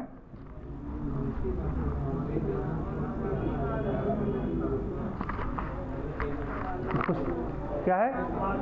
पहला क्या है? मालती, मालती, मालती माधव है ना। मालती माधवम। फिर महावीर। देखिए है ना, माँ से मालती होगा, नहीं होगा। फिर माँ है यहाँ पे, माँ से क्या लेंगे हम? माँ से महावीर। क्या लेंगे? महावीर लेंगे। महावीर चरितम लेंगे। चरितम वो है, बाद में लिखा वो है, वो से क्या लेंगे अब? उत्तर राम चरितम ना। उत्तर राम चरितम लेंगे ना। सब इसी में लिखा है। भवभूत मामू लिखा, नहीं लिखा है? माँ से मालती माधव, माँ से महावीर चरितम, वो से सब क्लियर है सब। ठीक। आइए तो माल हटाइए। तब भवभूत ना। क्या इसमें हमारा? उत्पाद में क्या है हमारा? मालती और क्या है? मिश्र। ठीक। उत्पाद में आते हैं। ठीक। फिर आपने क्या देखा इसके बाद, मिक्स में आप दोनों मिक्स होगा। फिर इसके बाद आपने देखा क्या, आधिकारिक और कथावस्तु ना, कथावस्तु के कितने भेद, आधिकारिक और आधिकारिक ना, आधिकारिक और प्रासंगिक, क्या प्रासंगिक ना, प्रासंगिक। आधिकारिक क्या होता है, कथावस्तु जो दूर तक चले। जैसे रामायण में रामचंद्र की कथा क्या है, रामायण में अभिज्ञान शाकुंतलम में दुष्यंत की कथा, अभिज्ञान शाकुंतलम में, रामायण में तो क्या हो, आधिकारिक ना, जो दूर तक चले। अब प्रासंगिक माने जिसका प्रसंग वसा है, किसका प्रसंग वसा, बीच में आए, बीच में वो लिया जाए। इसके आपने देखा था क्या, इसकी दो भेद देखा था ना, क्या पताका और प्रकरी ना, क्या देखा ना, पताका और प्रकरी। ठीक, पताका मतलब जो दूर तक फहराए, देखा झंडा होता है दूर तक फहरा रहा था ना, तो क्या पताका। प्रकरी माने बकरी, देखा बकरी छोड़ को होता ना, तो पताका में जैसे रामायण में सुग्रीव की कथा, कैसे सुग्रीव ना, इनकी सुग्रीव की कथा। ठीक, और प्रकरी में जैसे सबरी वृत्तांत, इनका सबरी वृत्तांत ना। चलो पूरा मिले वाला आगे प्रसंग आगे, तो चलो पताका और प्रकरी। पताका में आपने जैसे सुग्रीव ना, प्रकरी में जैसे सबरी वृत्तांत ना। तो किसके अंदर का प्रासंगिक ना, मैंने बताया कि जो नायक हैं के का ये क्या, ये भी नायक है ना, तो इन्हें कहते हैं पीठ मर्द, क्या कहते हैं हम, पीठ, ठीक है, पीठ मर्द।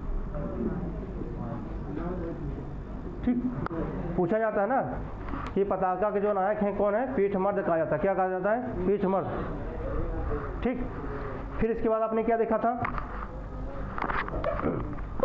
इसके बाद आपने क्या देखा था, संधियाँ देखा था, अर्थ प्रकृतियाँ, कार्यावस्था, फिर संधियाँ ना। तो अर्थ प्रकृतियाँ कौन कौन से हैं, बीज बिंद पताका प्रकृति कार। कार्यावस्था कौन कौन से हैं, आरंभ यत्न नियताप्ति फलागम ना, आरंभ यत्न प्राप्त्याशा नियताप्ति और फलागम। इसको आपने समझा भली बात। फिर आपने देखा संधियाँ देखा, कितने होते हैं, कितने होते हैं, 5। बोलिए भाई, जब तक बोलेंगे नहीं तब तक जो होगा याद नहीं होगा ना। मुख,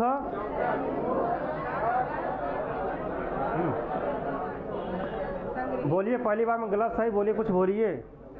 हाँ ठीक, फिर हाँ आपने इतना देखा ना, इसके बाद आपने क्या देखा,